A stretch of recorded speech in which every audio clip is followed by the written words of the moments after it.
Сегодня в стране отмечается День сотрудника органов следствия. Это профессиональный праздник всех сотрудников следственных подразделений, которые подчиняются непосредственно главе государства и не входят в структуру ни одного из органов госвласти. Сотрудников органов следствия с профессиональным праздником поздравил глава Ингушетии Махмуд Али Калиматов. Цитата.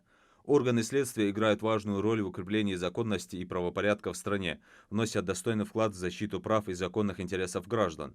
Сегодня в рядах следственных органов Республики Ингушетия работают высокопрофессиональные, опытные сотрудники, добросовестно и ответственно исполняющие свой служебный долг. Ваш труд заслуживает глубокого уважения. В этот знаменательный день примите слова искренней благодарности за добросовестную службу и верность избранному делу.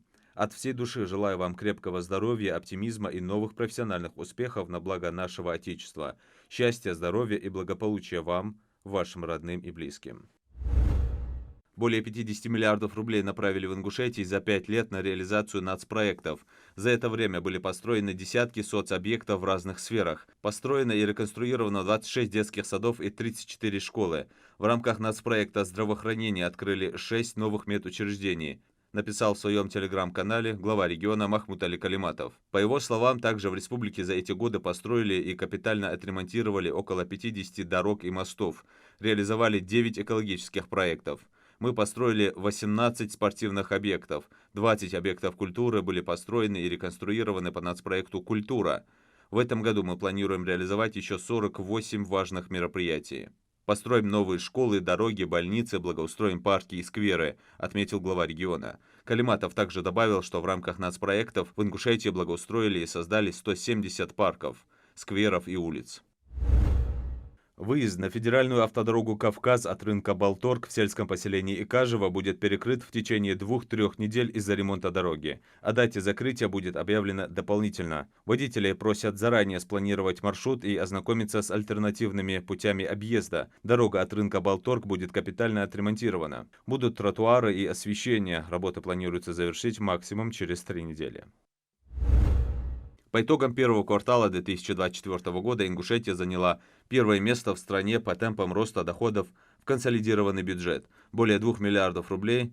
Это результат комплексной работы, которую мы проводим для повышения экономической самостоятельности нашей республики, сообщил глава региона в своем телеграм-канале. Показатель увеличился на 70% по сравнению с аналогичным периодом прошлого года. Таких результатов удалось достичь благодаря реализации планов мероприятий по взысканию дебиторской задолженности, оздоровление государственных финансов и легализация неформальной занятости. Мы создали межведомственную комиссию при правительстве республики, которая активно работает в этом направлении. Конечно же, не могу не отметить повышение налоговой дисциплины жителей Ингушетии. Это очень важный фактор, который также влияет на рост доходов бюджета. Сотрудники газовой службы продолжают проводить рейды. На этот раз проверка была организована в селении Икажево. Тех, кто подключился к линии газопровода кустарным способом, оказалось немало. Здесь же на месте специалисты проводят профилактическую беседу. Представители газовой службы напоминают жителям об опасности незаконных подключений к газу. Такая экономия часто оборачивается чрезвычайным происшествием. Зафиксированы случаи взрывов, есть погибшие. Надо просто проявить бдительность и сделать все по закону.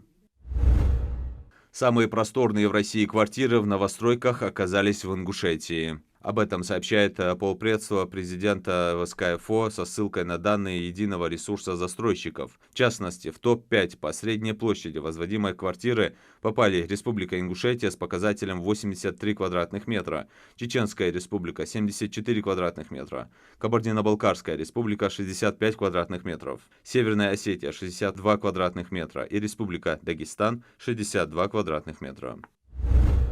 С 4 по 7 сентября в Ингушетии на базе спортивно-оздоровительного комплекса «Мужичи» пройдет грандиозное событие для активной и неравнодушной молодежи – Всероссийский форум добровольцев поколения 18-35. В нем примут участие более 175 участников со всей России. Участников ждет насыщенная образовательная программа, мастер-классы по оказанию первой помощи, тренинги по развитию лидерских качеств, стрессоустойчивости. В программе круглые столы с экспертами федерального уровня из Добро.рф, Российского союза молодежи, российских студенческих отрядов. Для участников подготовлена развлекательная программа «Интеллектуальные игры» от Академии цифрового развития Ингушетии, мероприятия, посвященные здоровому образу жизни и музыкальная программа.